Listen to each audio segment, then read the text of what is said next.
최근 K9 자주포를 본 핀란드 군인의 영상이 화제가 되고 있습니다. 2019년 5월 핀란드군의 K9 자주포 사격 영상에서 군 관계자는 K9 사격 직후 만족스럽다는 듯 고개를 끄덕이고 있습니다. 2017년 한국은 K9을 1,900억 원 규모로 수출한 뒤 핀란드 육군에게 K9 자주포 장비 교육까지 해줬습니다. 2017년 12월 육군 포병학교는 2주 동안 핀란드군 포병과 간부 8명에게 K9 자주포 운용 교육을 실시했습니다. 그리고 최근 K9 자주포 사격 영상을 접한 우리나라 네티즌들은 K9에 만족 안 하면 비정상이라는 반응을 보였습니다. 그것이 천둥이니까. 드디어 핀란드군이 화력 덕후 대열에 합류하는 건가? 인구수가 많은 나라면 더 많은 양을 도입할 수 있었을 텐데 아쉽다는 반응도 있었습니다.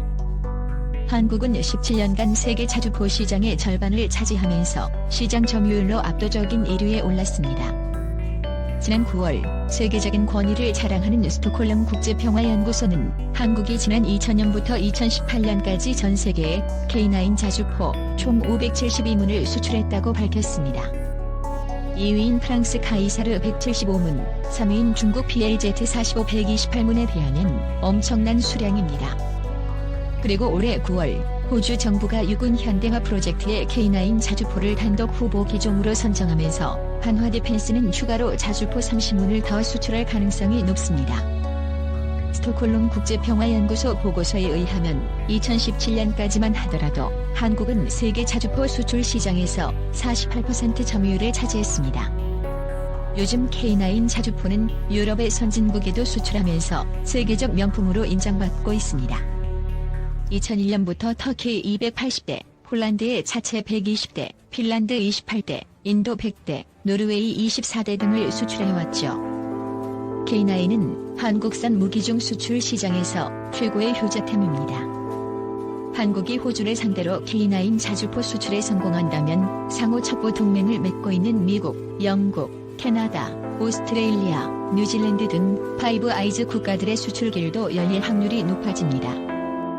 호주는 한화 제품을 도입하고 나서 진척을 봐가며 신뢰 여부를 판단한 후 향후 한국과의 전면적인 방산 협력까지 진행할 수도 있습니다. 2019년 9월 한국-호주 정상회담에서 이미 두 국가는 국방, 수소경제, 핵심 광물면에서 협력하기로 했습니다. 이 당시 호주의 모리슨 총리는 특히 방산 인프라 자동차 분야에서 한국 기업의 기술이 매우 우수하다고 높이 평가하며 경제 다방면에서 원원할 수 있는 교역 관계가 형성되기를 희망했습니다. 또 3개월 뒤인 2019년 12월에는 한호 외교 및 국방장관 회의에서도 방산협력 확대 방안을 논의했죠. 호주는 레드백, 핵추진 잠수함, 항속 상륙함, KF-X, 방산 육성 등 굵직한 프로젝트에 관심을 보여왔습니다. 한 네티즌은 호주는 큰 손인 KF-X 잠재고객이라는 드립을 날렸습니다.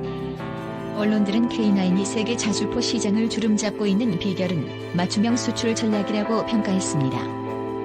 우선 핀란드는 예산이 부족한 탓에 중고 K9을 절반 가격으로 수입했습니다. 한국이 K9을 중고로 수출한 건 핀란드가 처음이었습니다. 핀란드는 방산 강국이라 포탑까지는 굳이 수입할 필요가 없었습니다. 그래서 K9 차체만 사들였죠. 인도는 메이크 인 인디아 정책에 부응해 현지에서 생산하는 방식으로 K9을 수입했습니다. 이를 두고 우리나라의 한 언론사는 한화 디펜스가 인도에게 기술 지원을 해줘 인도 현지에서 90문을 생산 중인데 K9이 좀 더 롱런하려면 기술료를 없애거나 면제 기간을 연장해야 한다고 주장했습니다. 말도 안 되는 소리죠. 기술료는 방산업체가 무기를 수출할 때 해당 무기를 개발한 국방과학연구소에 지불하는 로열티입니다. 기존의 기술료는 무기 가격의 2%로 책정됐지만 작년부터는 방산 수출 활성화를 위해 한시적으로 1%로 낮춰졌습니다. 이 1%마저 없애자는 소린데 기술 이전의 기술료까지 모든 걸 바치고 수출했다고 좋아하는 건 그만둘 때가 됐죠. K2 전차의 기술을 그대로 터키에 갖다 바쳐서 아랍에서 경쟁자로 만나 패했던 장사는 더 이상 발생해선 안 됩니다. 더군다나 K9은 국민의 세금을 투입해 국방과학연구소에서 개발한 기술이 포함된 무기체계입니다. 마음대로 기술료를 면제해주는 건 있을 수 없는 일이죠. K9과 경쟁할 궤도형 자주포는 사실상 없다고 봐야 합니다. 미국의 팔라딘 A8을 개발 중이지만 출시돼봤자 가격이 비싸서 K9과 가성비 면에서 경쟁이 안 됩니다. 한 네티즌은 보방부가 K9을 정말 무식하게 많이 생산했기 때문에 지금의 K9 가격이 나왔다고 주장했습니다. K9 자주포 한 대 가격은 약 40억 원입니다. 세계 최강인 독일 PZH-2000 자주포와도 성능 면에서 뒤처지지 않으면서 가격은 한 대당 40억 원 수준으로 훨씬 저렴하죠. 반면 독일 자주포는 130억 원에 달합니다. 독일 자주포 수량은 300대 정도입니다. 우리나라 K2 흡표전차도 300대라 100억 가까이 가격이 나가죠.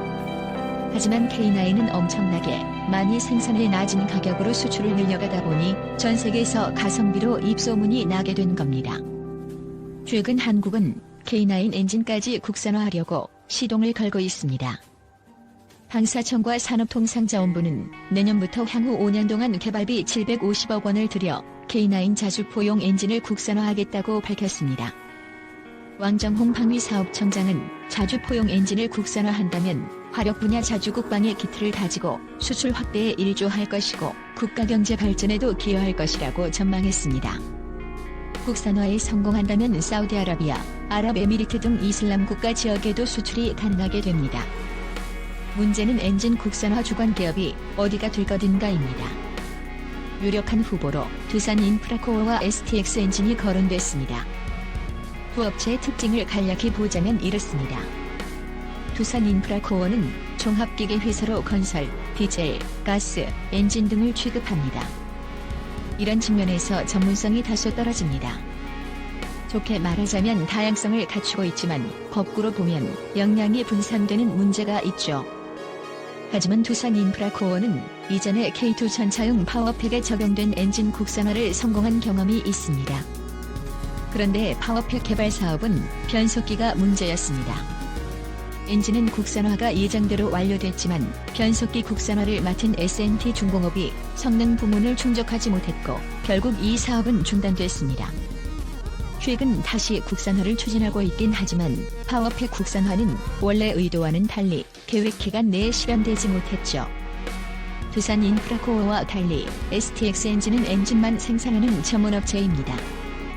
현재 해군 함정이나 잠수함에 탑재되는 엔진은 거의 STX 엔진이 공급했습니다. 하지만 이 엔진들은 STX 엔진의 자체 기술이 아닌 독일 MTU사의 도움을 받아 만들어진 제품들입니다. 완벽한 자기 실력이 아니라는 거죠. 다수 네티즌들은 현재로서는 K2 1500마력 엔진 출력 사이즈를 다운시켜 두산 인프라코어가 사업을 맡을 가능성이 크다고 예측했습니다. STX에서 개발할 확률이 높다고 주장한 네티즌도 있었습니다. STX는 K9 엔진, K1 엔진 라이선스를 완전 구매했고 공적 자금을 원활히 회수하려면 STX도 회생시켜야 될 필요가 있기 때문이라는 겁니다.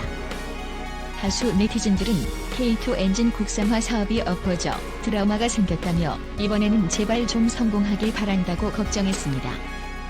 K2 흡표전차는 대한민국의 주력 전차입니다.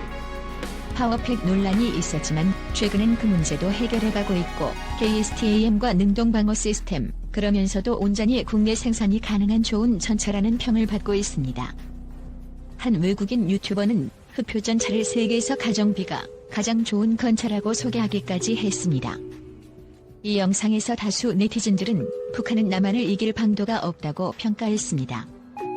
북한이 유일하게 가진 건 핵뿐이고 핵무기 빼면 장비는 다 구식에 병사들은 굶고 있다는 겁니다. K2와 관련해 기갑 웨이브 짤도 돌고 있습니다.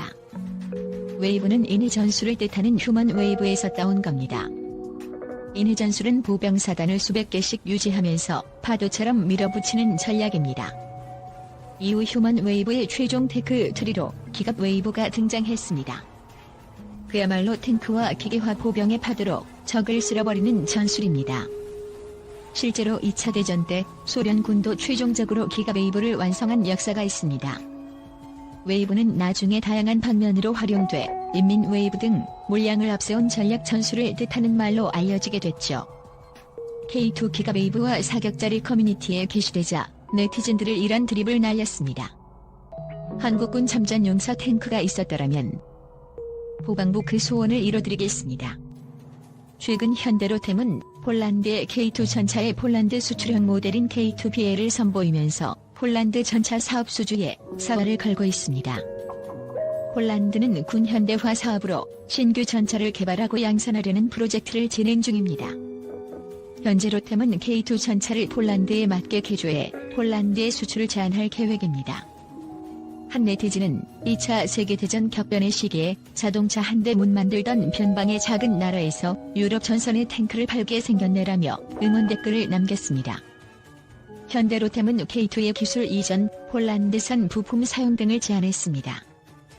폴란드형 K2의